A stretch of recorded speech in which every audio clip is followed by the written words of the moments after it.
이번에 같이 나눌 주제는 승리의 노래라는 주제가 될 것 같습니다.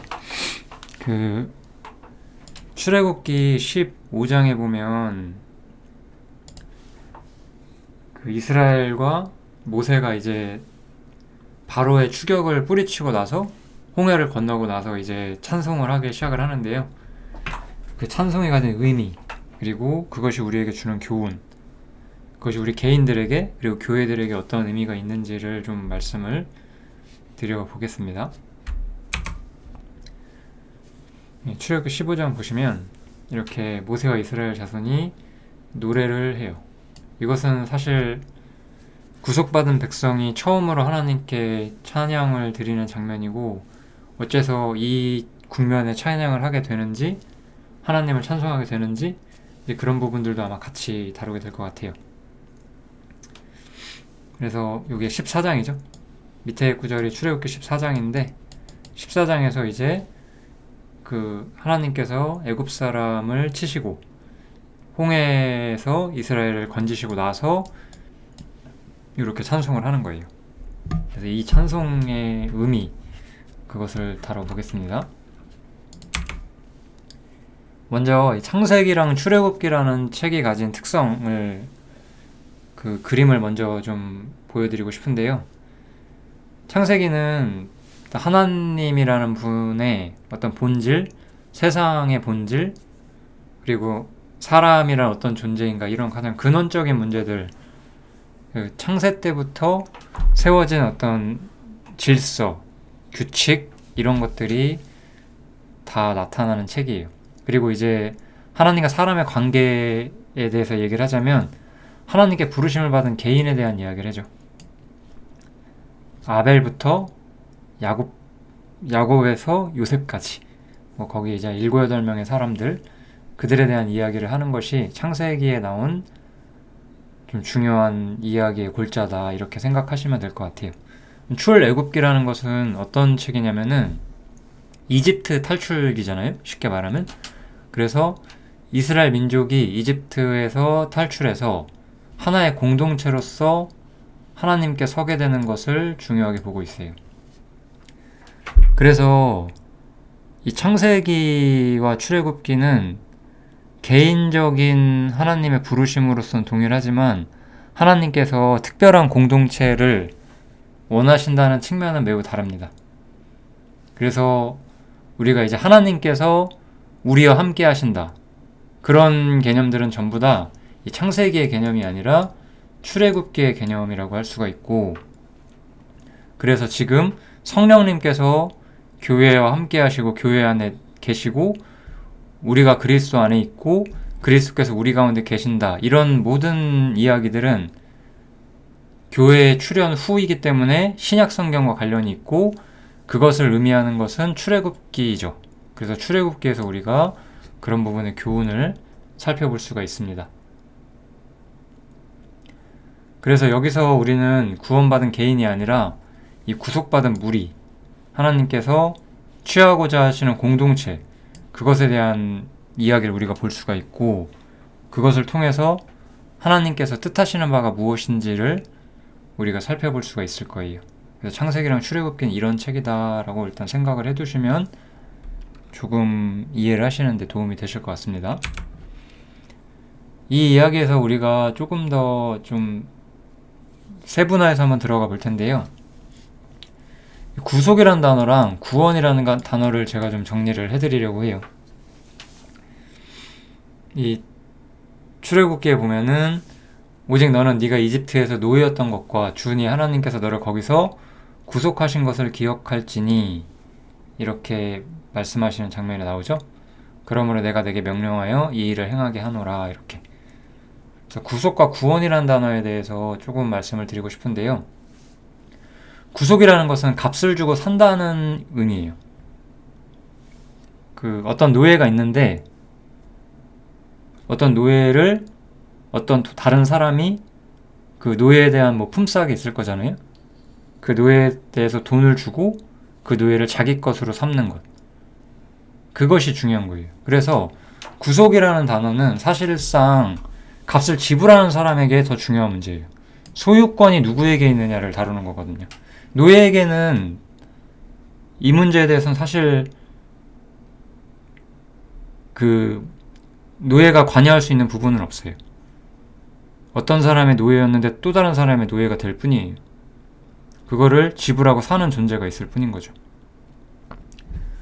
구원이라는 단어는 조금 달라요.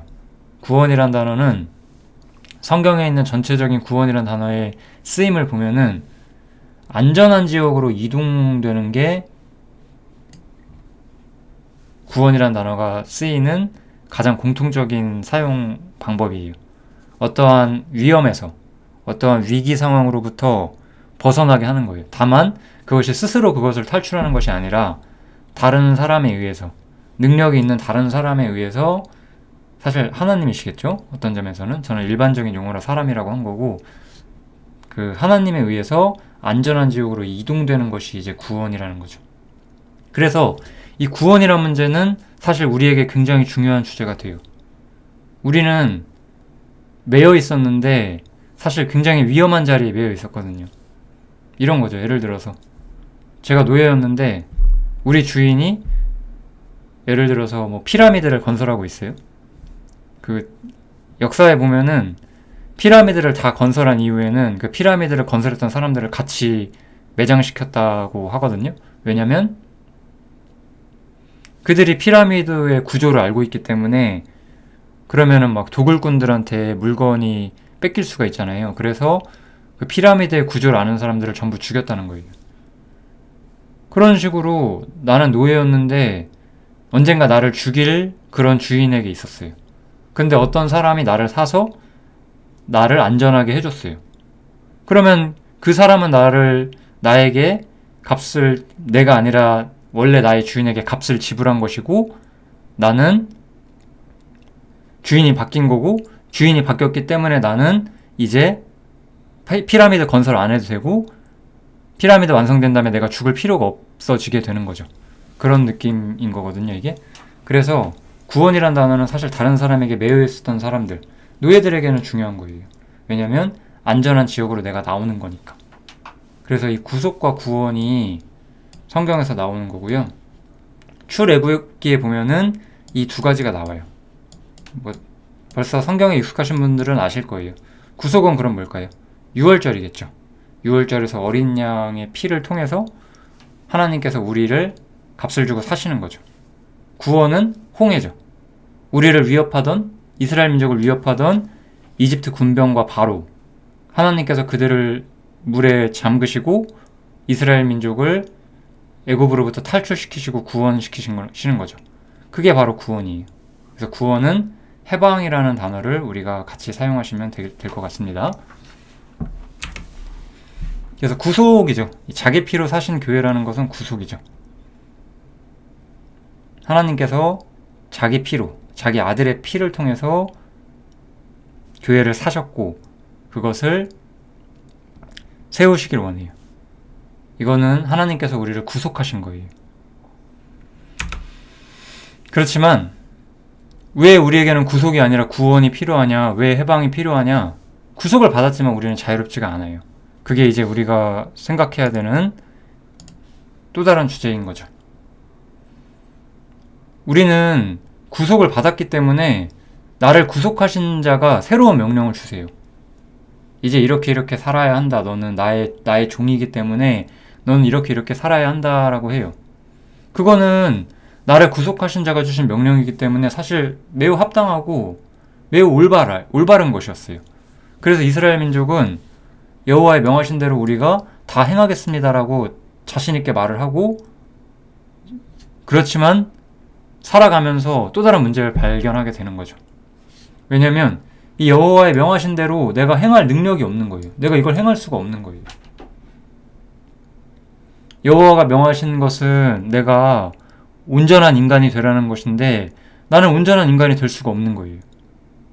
나는 분명히 구속을 받았고 나의 주인은 분명히 더 이상 사단이 아니고 세상이 아니고 나의 주인은 하나님이 되었는데 나는 여전히 자유롭지 못하다는 거예요. 왜냐하면 하나님께서 나에게 합당한 인간이 되라, 올바른 인간이 되라라고 말할 때 나는 전혀 그런 인간이 될 수가 없거든요. 그걸 될 수 있다고 생각하신다면 자신의 신앙이 과연 올바른 것인지 고민을 해보셔야 됩니다. 그럴 수 없거든요. 누구든지. 그래서 바울 사도도 말하기를 생명에 이르게 할 계명이 내게 도리어 사망에 이르게 하는 것이 되었다라고 말을 해요. 생명에 이르게 하는 거. 이거죠. 뭐 이런 예를 들어서 그 거짓말하지 마라 이런 명령이 들어와요. 그래, 하나님께서 나에게 거짓말하지 말라고 했으니까 나는 거짓말하지 말아야지라고 살아요.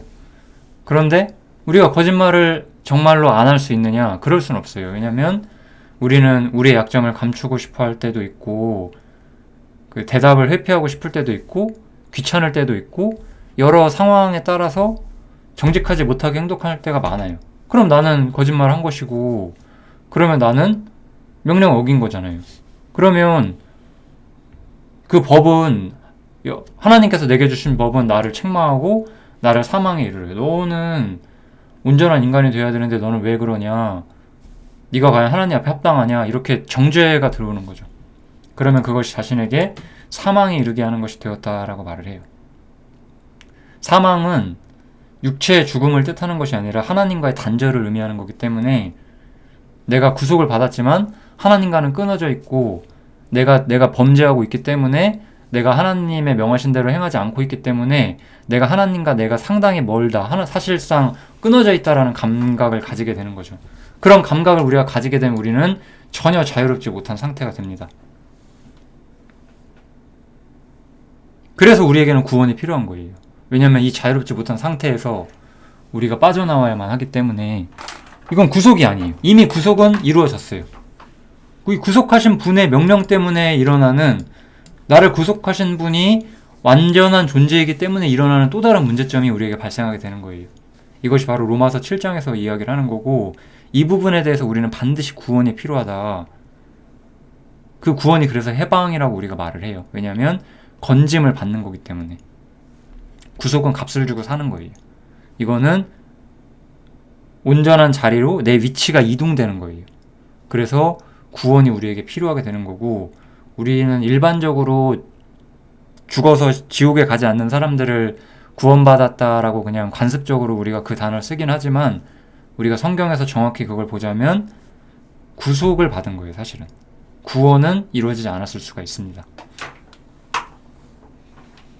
그래서 이러한 상황 속에서 이 사람은 자신의 육신 속에 선한 것이 거하지 않는다는 것을 이해하게 돼요. 그렇기 때문에 사망에 이르게 하는 것이 되고, 그 계명은 선을 원하는 것이 자신에게 있지만 실제로 행하지는 못한다는 걸 알게 되고, 그러면 나는 하나님과 전혀 가깝지 못하다는 생각을 하게 되고 자유를 경험하지 못하게 돼요. 이게 자유롭지 못한 상태예요.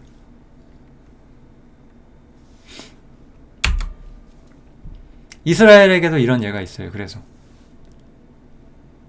이스라엘 민족이 처음에 이렇게 그 유월절을 경험한 다음에, 이제 유월절을 경험하고 나서 홍해 쪽으로 가는 길에 이들이 처음에는 엄청 기뻐했거든요.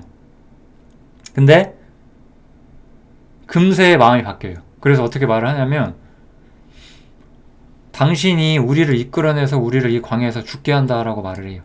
어찌하여 당신이 우리를 애굽에서 이끌어내어 이같이 우리에게 하느냐라고 해요. 여러분들은 이 말이 이해가 되시나요? 저는 이 말이 너무나 이해가 됩니다. 왜냐면 제가 구원을 받았을 때, 구속을 받은 거예요. 사실 제가 죄상을 받았을 때 저는 제가 이제 더 이상 심판받지 않는다는 사실에 너무 기뻤어요.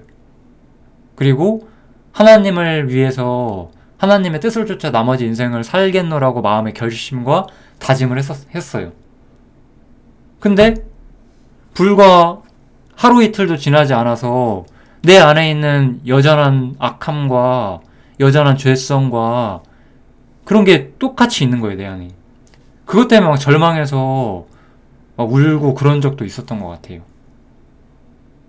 그런 삶을 반복하면서 저도 생각을 했어요.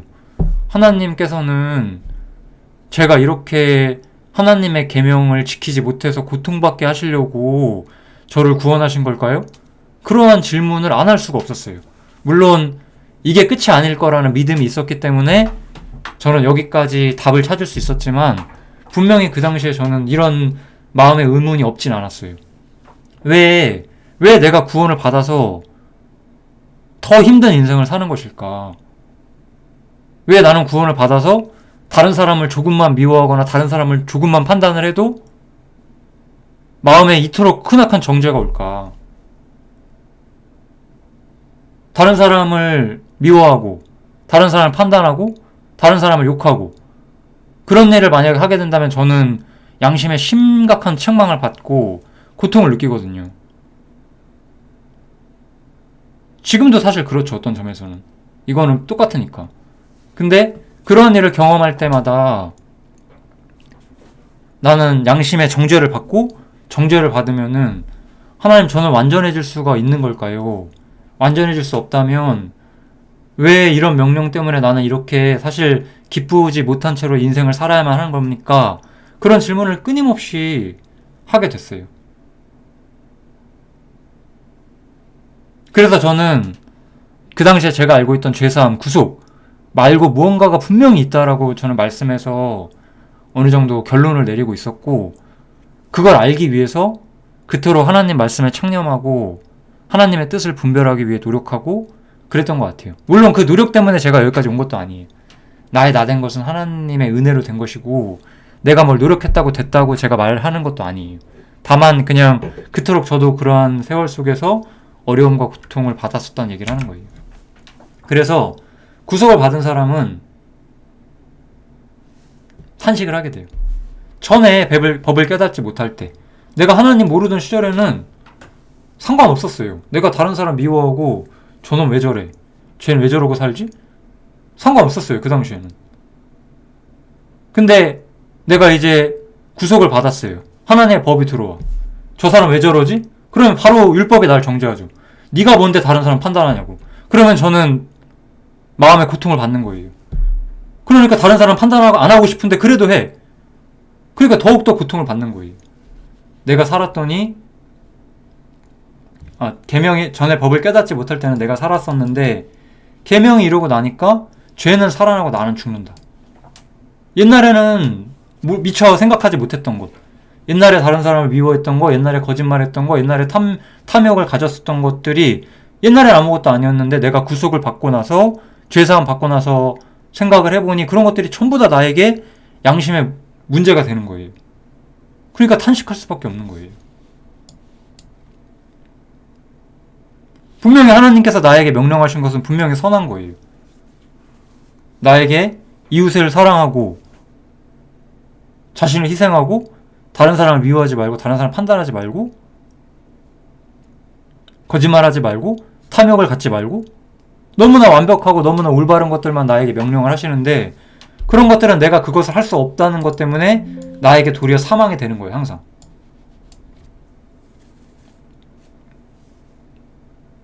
그렇게 우리가 경험을 하게 되고 그래서 우리는 그러한 상황 속에서 구속을 받았지만 탄식을 하게 돼요. 그러니까 이 사람은 뭘 바라게 돼요? 구원을 바라게 되는 거예요. 구속은 받았지만 아직 구원을 받지 못했어요. 사실상 이 사람은 그런 상태예요. 이거는 약간 다른 얘기인데 제가 탄식 얘기 하다 보니까 생각이 나서 그냥 번외로 제가 집어넣은 건데 그리스도인들은 두 가지 탄식을 해요. 이 두 가지 외에 다른 고통과 탄식은 그리스도인의 탄식이 아니에요. 그냥 육신과 자아에서 오는 거예요. 그러니까 그 외에 탄식들이 있으시면 이건 나의 자아구나 이렇게 생각을 해주시면 좋을 것 같습니다. 그렇기 때문에 그런 걸 부인해야 되는 것이구나 이렇게요. 아까 제가 말한 것처럼 첫 번째는 자신의 공고함 때문에 오는 탄식이에요. 구속은 받았지만 구원을 알지 못하기 때문에. 또 하나는 그 성령이 내 안에 계시기 때문에 이 피조 세계의 불완전함과 악함을 보면서 하는 탄식이에요. 예수님께서 나사로의 죽음을 보고 우셨잖아요. 왜 우실까? 예수님은 왜 눈물을 보이셨을까요? 죽음 앞에 매여서 갇혀있는 인간이 불쌍해서 운 거였어요. 그게 바로 예수님께서 하신 탄식이거든요. 그래서 이건 예수님께서 하신 탄식이고 성령님께서 하신 탄식이고 이제 하나님과 올바른 관계에 있는 사람이 가질 수 있는 탄식이에요. 그래서 그리스도인은 이 두 가지 탄식만을 할 수 있고 그 밖의 탄식들은 다 자아다. 내 인생에 뭐가 안 풀려. 내 인생에 뭐가 잘 안 돼. 그래서 힘들어. 그건 자아죠. 왜냐하면 안 힘들 수 있거든요. 원래 그리스도인들은 그런 문제에서. 그래서 그런 것들은 탄식이 아니에요. 그런 것들은 뭐 우리가 약간의 위로를 해드릴 수 있지만 사실상 그것을 극복해야 하는 것은 자기 부인을 통해서 극복을 해야 되는 것이고, 원래는 그리스도인의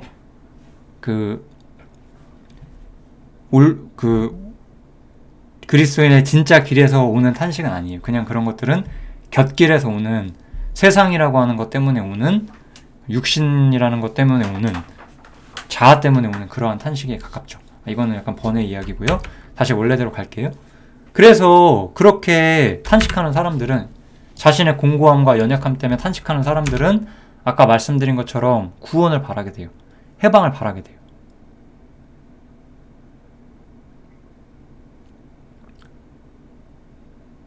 그래서 출애굽기 15장에서 이 사람들은 어떤 일을 경험하게 되는 거죠? 14장에서 자신들을 쫓아오던 바로와 그의 군대가 하나님에 의해서 다 박살이 나는 거죠.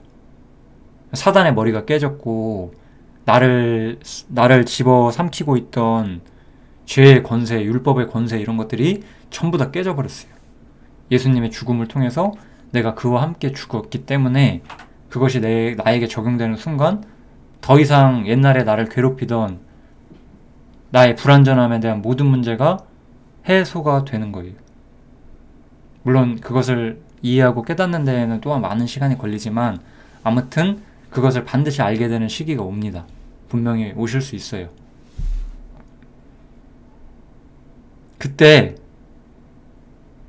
이 사람들은 그 자신들이 받은 해방, 자신들이 받은 구원을 노래하기 시작하는 거예요. 여호와여, 주의 오른손이 권능으로 영광을 나타내시니이다.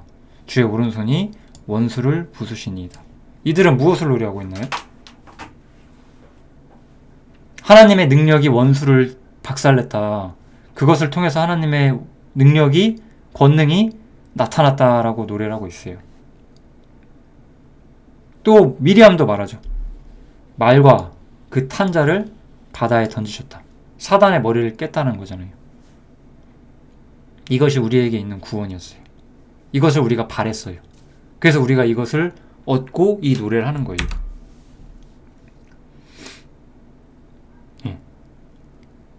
그래서 출애굽기 15장에 있는 모세의 노래에서 제가 다시 한번 이제부터 할 이야기를 위해 좀 정리를 해보면, 첫 번째로 모세는 하나님을 찬송하면서 그가 높고 영화로우시고 말과 그 탄자를 바다에 던지셨다. 이 이야기를 하나 했고, 아까 여기서 보여드렸던 것처럼요. 두 번째는 주께서 그 구속하신 백성을 은혜로 인도하시되 주의 힘으로 그들을 주의 성결한 처소에 들어가게 하신다라고 또 중대한 이야기를 해요. 이 두 가지가 이제 우리가 지금 이 배우는 이 승리의 노래. 그래서 이게 승리의 노래예요. 모세가 하나님께서 하신 그 위대한 승리, 그것을 보고 노래를 하는 거예요. 이거 아실까 모르겠는데, 이렇게 이스라엘 민족이 모세를 비난했어요. 왜 우리를 구속시켜서 왜 우리를 광야에서 죽게 만드냐. 그때 모세가 뭐라고 하죠? 너희는 가만히 서서 하나님께서 하시는 구원을 보라라고 말을 해요. 그래서 하나님의 하시는 구원을 보라라고 말을 하고, 구원은 우리가 하는 것이 아니고 하나님이 하는 일을 보는 거예요. 그래서 하나님이 하는 일 우리가 받고, 우리가 그래서 구원을 얻게 되고, 구원을 받고 이제 홍해를 건너서 바로를 박살내신 하나님, 그리고 우리를 그분의 성결한 처소로 초청하신 하나님에 대해서 노래를 하는 것, 그것이 바로 모세의 노래고 우리가 하는 승리의 노래인 거예요. 왜 우리는 이 승리의 노래를 하느냐? 그것이 이제 우리에게, 우리 교제에서, 우리의 모임에서 중심이 되어야 하기 때문에 그래요. 예배의 중심이 되는 찬송은 바로 이거예요. 이것은 찬송가를 모임 시간 처음에 부르라라는 이야기를 하는 건 아니에요. 저는 언제까지고 그런 이야기들을 주로 앞으로 내세운 일이 없습니다. 형식은 형식일 뿐이에요. 있어도 되고 없어도 되지만 사실상 있는 것이 좋지는 않은 그런 것들이죠. 그러면 근데 여기서 뭐가 되죠? 나를 구원하신 하나님, 제가 다시 한번요, 구속하신 하나님이 아니고 구원하신 하나님에 대한 감사의 노래, 이게 바로 승리의 노래란 말이에요. 이스라엘 민족은 구속을 받았을 때 애굽에서 빠져나가기가 바빠가지고 하나님을 찬송할 마음의 여유가 없었어요. 제가 아까 제사함 받았을 때 제 이야기를 했죠. 하나님 앞에 합당하게 살아보려고 했는데 내 안에 있는 죄성 때문에 항상 고통을 받았다고. 하나님께 진짜 찬송할 수 있는 마음의 여유가 없어요. 그냥 이런 찬송을, 하나님 저 지옥에 안 보내주셔서 감사합니다, 그렇게는 할 수 있지만 그것은 사실 올바른 찬송은 아니에요. 왜냐면 우리는 우리를 구원하셔서 올바른 자리에 옮겨주셨을 때, 그때 우리가 비로소 올바른 찬송을 할 수 있기 때문에 그때까지 우리는 하나님께 진정한 찬송을 할 수가 없어요. 그래서 찬송은 그럼 언제 할 수 있는 것이냐? 해방이 이루어졌을 때 사실 찬송을 할 수가 있습니다. 이것은 명확한 사실이에요. 그래서 이 승리라는 것은 하나님께서 나를 해방시키시는 것. 해방은 내가 스스로 하는 게 아니에요. 구원을 내가 스스로 받는 게 아니에요. 하나님께서 나를 해방시키셨을 때, 하나님께서 나를 구원하셨을 때 나에게 하나님을 비로소 찬송할 수 있는 마음의 자리가 생기는 거죠. 그래서 이 노래에 보면 제가 아까 이 두 구절을 보여드렸잖아요. 하나는 우리를 해방하는 복음의 능력이었어요. 복음의 능력을 통해서 이 사단과 죄와 율법과 세상을 분쇄하셨기 때문에 그것에 대한 노래가 첫 번째가 될 것이고, 이것은 하나님의 능력에 대한, 그 복음 안에 있는 하나님의 능력에 대한 찬송이 되겠죠. 이게 첫 번째 찬송이 되는 거고, 또 하나는 우리를 그분의 성결한 처소로 들어가게 해주시는 하나님의 목적에 대한 노래를 하게 되고, 이것이 두 번째 찬송이 될 거예요. 그래서 예배의 중심이 되는 두 개의 찬송은 우리를 해방하는 복음의 능력, 그 다음에 우리를 하나님의 임재 속으로 이끄시는 하나님의 목적, 이 두 가지 목적, 여기 나와 있는 이렇게 두 가지 목적이 우리의 예배에서 우리 개인에게 중심이 되는 찬송의 주제가 되는 거예요. 그러면 우리가 이 두 가지를 좀 찢어서 봐야 되겠죠? 이 능력과 목적에 대해서 우리가 찢어서 봐야 돼요. 그러니까 예배의 핵심 주제는 복음의 능력이 되는 거예요. 복음의 능력. 복음의 능력이란 경우 결국 뭐죠? 세 가지죠.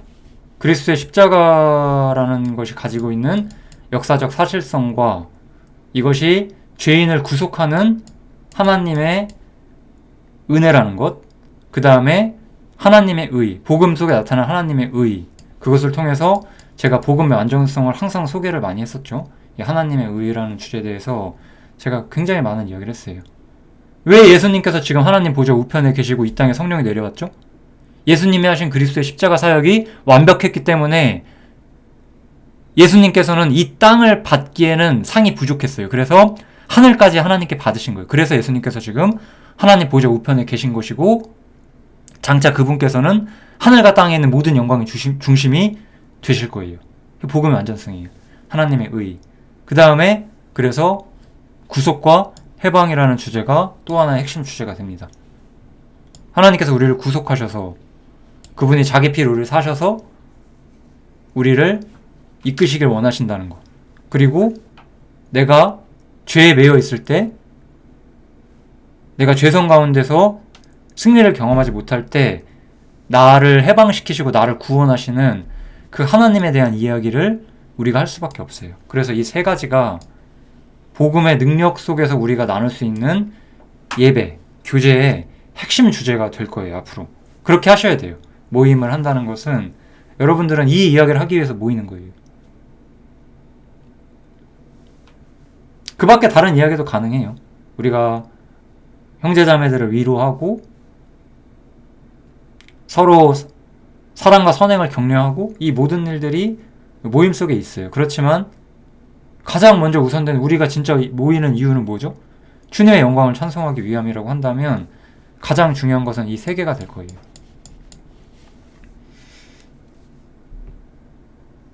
저는 그래서 제가 개인적으로 느끼는 어려움 중 하나는 교제라는 것을 통해서 느끼는 어려움 중 하나는 저는 항상 복음의 안정성과 구속과 해방에 대한 나의 경험 이런 것들을 논하겠죠, 제가. 그죠? 개인적으로 형제자매들과 교제를 하면 그럼 이제 사실상 해방이 이루어지지 않은 형제들이 있기 때문에 그들은 해방을 알고 싶고 해방을 붙들고 싶어 하고 그런 것들을 이야기를 해요. 그러면 저로서는 그 이야기를 계속해서 어울려 주는 게 저는 맞다고 생각을 해요. 왜냐하면 저는 그 형제들의 절박함을 알거든요. 해방이 되지 않았다는 것, 내가 주님을 위해 정말 노력하고 살고 있는데 노력하면 노력할수록 절망하고 있는 그들의 심령을 제가 알기 때문에 그들이 그래서 완전한 구원을 통해서 하나님과 교제하는 자리로 오고 싶어하는 걸 알기 때문에 그 주제들이 계속해서 우리에게 언급이 되는 거고 그것은 어떤 것보다 중요한 주제가 맞기 때문에 앞으로도 그 주제는 교회에서 많이 나올 수밖에 없을 겁니다. 예배의 핵심 주제예요, 이것은. 누가 이것을 부정할 수 있겠어요? 바울 사도가 말하죠. 그 중에 이 세상 신이 믿지 않은 자들의 마음을 혼미케 하여 그리스도의 영광의 복음의 광채가 비치지 못하게 한다라고 말하죠. 그리스도의 영광의 복음의 광채가 여기 있잖아요. 이런 일들이 일어나야 아마 우리가 승리의 노래를 할 수 있고 이제 몸된 교회를 생각할 수 있는 그런 사람들로 우리가 나아가야 될 거예요, 분명히. 그래서 이 첫 번째 주제, 하나님의 능력이라는 것, 우리를 해방하시는 복음의 능력에 대해서는 이렇게 좀 정리를 하고 할 수 있을 것 같고, 또 하나는 이제 하나님의 임재죠. 아까 주의 성결한 처소로 들어가게 하신다고 했잖아요. 이 두 번째 주제가 있죠. 하나님의 임재 가운데 우리를 부르시는 것이 또 다른 하나님의 목표였고 그것도 우리의 노래 중 하나였어요. 그러면 결국 하나님의 임재라는 게 무엇이냐? 하나님의 임재라는 건 뭐죠? 결국 하나님이 계신 곳에 주의 성결한 처소에 들어가는 거잖아요. 그러면 여기 있는 절대 필요 조건이 뭐예요? 홍해를 건너는 거잖아요. 이스라엘이 애굽으로부터 구원을 받는 거예요. 구속 아니고 구원이에요. 해방을 받아야 돼요. 그래야지 하나님의 임재 가운데 들어가는 게 뭔지를 비로소 이해하게 돼요. 물론 구원을 몰라도 해방을 몰라도 하나님의 임재를 알아요. 근데 하나님의 임재, 해방을 모르는 사람에게 하나님의 임재가 임하면 어떻게 되죠? 두려워요. 하나님은 너무나 거룩한 존재이기 때문에 나의 허물만이 보이고 하나님이 두렵단 말이죠. 그러니까 그들은 자기 앞에 있었던 교회에서 앞서는 사람들이 하나님의 임재 속에서 두려움이 아니라 오히려 자유와 행복감을 말하니까 너무 그것이 갖고 싶은 거잖아요. 저도 옛날에 그것을 갖고 싶어 했었고 내가 이렇게 두려워하려고 구원받은 것인가 그렇게 생각을 해왔기 때문에 하나님의 임재를 바라게 될 수밖에 없어요. 그러면 그렇게 해서 우리가 자유로움 속에서 그분의 성결한 처소에 들어가게 되고 하나님의 임재에 들어가게 된다면 우리는 무엇을 바라게 될까요? 그 임재 속에서 우리는 무엇을 볼까요? 제가 이 임재 속에서 지금까지 본 것을 말씀을 드릴 거예요. 사실 단순하거든요. 내가 하나님의 임재 속에서 본 것은 아까 제가 말씀드렸던 것처럼 나의 나 된 것은 하나님의 은혜로 된 것이었다는 거였어요. 난 아무것도 아니라는 거였어요. 욥이 말하죠. 나는 미쳐나오니 무엇이라 주께 대답하리이까. 하나님의 임재 속에서 나는 옛날에 두려워했었어요. 해방을 경험하기 전에 나는 두려워했었어요. 선을 행하길 원하지만 노력하면 노력할수록 내 안에 있는 어둠만 더욱더 보이고 그 안에서 나는 끊임없이 고통을 받아왔었어요. 그런데 그래서 네가 나와 함께 죽은 것이다. 그것이 나에게 받아들여졌을 때 나는 진정한 자유를 얻었고 하나님의 임재 속으로 난 들어가게 되었지만 그때 또 하나 얻었던 것, 또 하나 알았던 것은 내가 하나님의 임재에 들어가기 위해서 나에게 필요한 건 죽음뿐이었구나. 우리가 어떤 사람한테 너는 죽으면 좋겠어 라고 말하는 건 뭐죠? 너는 나에게 조금도 필요 없는 존재고 너는 나에게 아무것도 아닌 존재라는 거잖아요.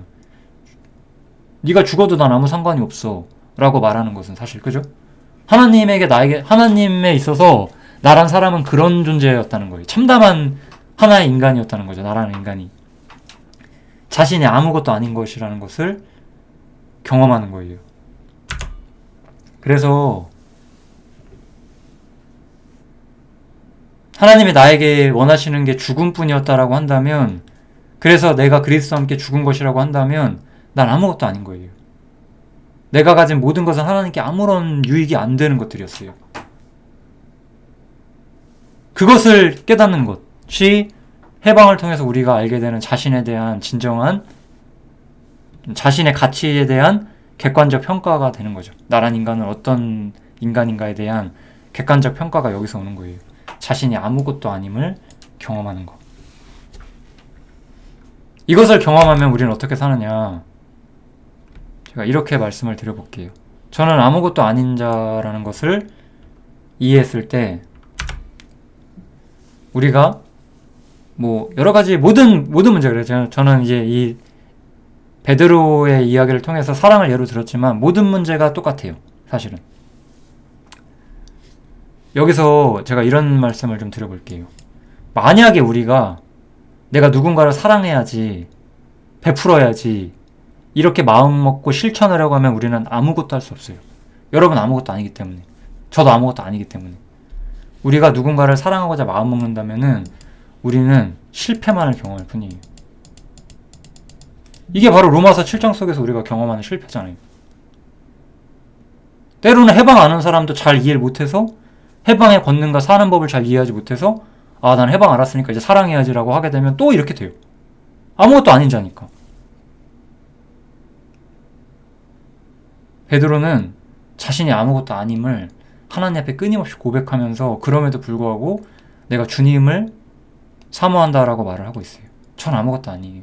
아무것도 아닌 자에게 주신 하나님의 은혜 때문에 내가 주님을 사랑하게 되고, 그것은 이제 주님의 양을 치라는 명령으로 나에게 다가오는 것이지, 내가 뭔가 된 사람이 아니에요. 난 언제나 아무것도 아닌 자이고, 우리가 내가 어떤 자발적 능력을 통해서, 내 자발적 그런 걸 통해서 무언가를 하고자 마음먹는다면 우리는 항상 실패하게 되고, 우리는 아무것도 할 수가 없어요. 아무것도 아닌 자니까. 자기 자신을 정확히 아는 게 그래서 필요해요. 그래서 우리는 날마다 죽어야 되는 거예요. 제가 이 이야기에서 참 자기 부인이라는 주제를 하면서 많이 이야기했던 것 같아요. 우리는 아무것도 아닌 자이기 때문에 자기를 부인해야지만 사랑이 나오는 거예요. 즉, 제가 말했죠. 자신의 참담함을 알아야 돼요. 나는 죽음밖에 어울리는 것이 없는 인간이구나. 그래야지 교회에서 어떠한 수고를 하는 것이 하나님이 원하시는 사랑인지를 이해하게 됩니다. 그래서 이것은, 해방이라는 것은 경지가 아니에요. 그것은 우리가 매일같이 지켜야 되는 싸움 자리예요. 우리가 자리를 떠날 수 있어요. 내가 아무것도 아닌 자라는 걸 잊어버리고, 내가 이만큼 하나님 알았고, 내가 이만큼 지식이 있으니까 나는 좀 많이 진보했구나라고 생각하는 순간 여러분에게 떨어지는 것은 실패예요. 저도 마찬가지고요. 똑같은 인간이니까. 그래서 날마다 죽어야 돼요. 우리는 아무것도 아닌 자니까. 내가 스스로 무언가를 하고자 한다면 그것은 언제나 실패라는 자리로만 나타나게 돼요. 왜냐하면 내가 마치 무엇이 된 것처럼 이것을 마음에 결심을 하게 되는 거거든요. 아무것도 아닌데. 아무것도 아닌 자여야 우리는 사랑의 수고를 실천할 수가 있습니다. 그래서 우리는 날마다 죽어야 돼요. 아무것도 아닌 자니까. 우리가 뭘 할 수 있다라고 한다면 그것은 다 거짓말이거든요.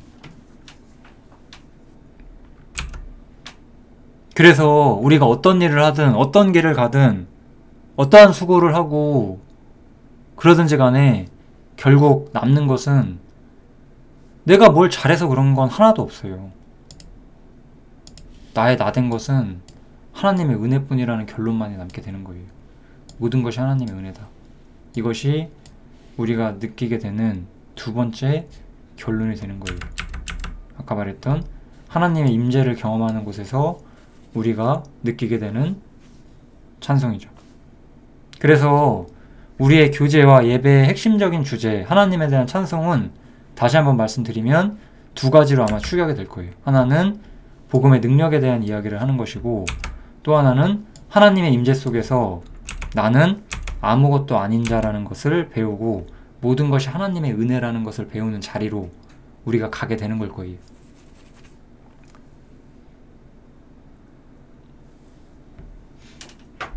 이런 부분들을 우리가 알아가는 형제들이 됐으면 좋을 것 같습니다. 제가 최근에 한 간증을 좀 듣게 됐어요. 어떤 분이 저에게 말씀하시기를 본인이 구속을 한 이후로 해방을 할 때까지 오랜 세월이 걸렸다는 거죠. 바로 찾지 못했고 긴 세월이 걸렸대요. 그래서 어쨌든 해방이란 것이 무엇인지를 이해하게 되셨는데, 또 해방을 알고 나서도 갈 바를 알지 못해서 또 오랜 세월 또 방황을 했고, 그런 방황 가운데 이제 해방을 아는 사람들이 가야 하는 길도 알게 되었고, 그런 그 이야기를 저한테 해주시면서 뭐라고 하셨냐면은, 어째서 나같이 비천한 자가 여기까지 올 수 있었느냐라고 하면은 내가 한 건 아무것도 없다. 내가 얼마나 돌아왔던, 내가 얼마나 오래 걸렸든지 간에 하나님의 은혜가 나를 여기까지 인도해줬고, 사실 어떤 점에서 여기까지 온 사람이 너무나 적지 않느냐라고 말씀을 하시면서 그 하나님의 은혜, 모든 것을 하나님의 은혜로 돌리는 것을 제가 들었는데 깊이 좀 마음에 제가 감사가 됐어요. 그런 간증을 들으면서 이게 진짜 하나님 아는 사람의 간증이구나, 그런 생각이 너무 들었어요. 제가 여기까지 온 것도 전 아무것도 아니었어요. 하나님께서 모든 걸 하셨어요.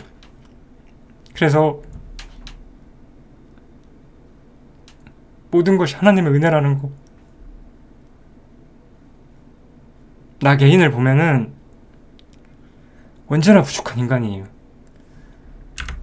나는 괜찮은 인간이 아니에요. 나는 참담했어요.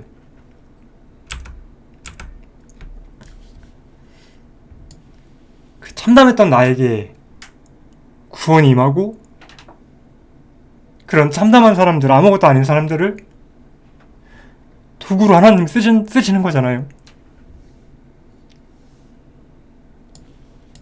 날마다 죽어야 되는데 그렇게 못할 때도 있어요. 그게 맞지만 우리 연약하기 때문에 못하잖아요. 그래서 이렇게 부딪히고 깨지면서 매일매일 배우지만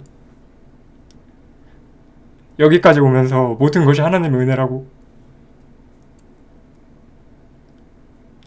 그렇게 말할 수 있고, 그런 말을 다른 사람에게 듣는다는 것이 너무나 행복한 거예요. 하나님만 남아있는 간증, 그게 나오잖아요. 그것에 대해서 굉장히 제가 깊은 감사를 느꼈고,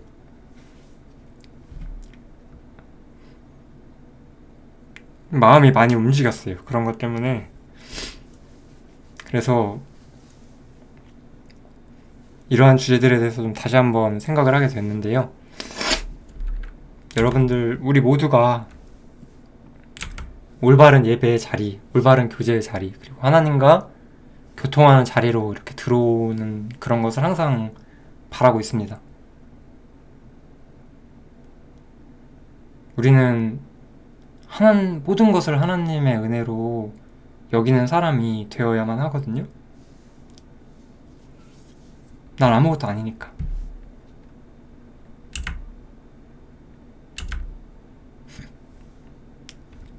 아무것도 아닌 자가 되는 것, 그것을 바라는 것.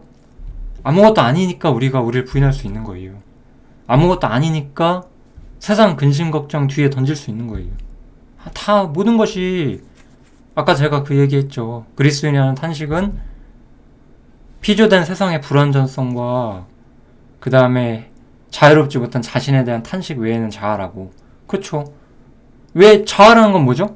자아라는 게 뭐죠? 지금 얘기해보면 자아라는 건 결국 자신이 아무것도 아닌 자가 아니라고 생각하는 거예요. 그러니까 그러한 경험 속에서 우리는 왜 나에겐 자아가 있지? 왜 나는 자아를 부인하지 못하지? 왜 나는 자아의 뿌리가 감지되지 않을까? 이런 걸 고민하면서 우리의 신앙을 돌아보게 되는 거죠. 아무튼 오늘은 우리가 할 수 있는 그 승리의 노래라는 게 어떤 것인지 좀 말씀을 드렸고, 정말 주님 때문에 우리가 사는 거거든요. 주님이 계시지 않으면 나는 아무것도 아닌 자거든요. 주님이 계시지 않으면 나에겐 남는 것이 없는 사람이거든요. 그러한 인생으로 나아가셨으면 좋겠어요. 여기까지 하겠습니다. 감사합니다.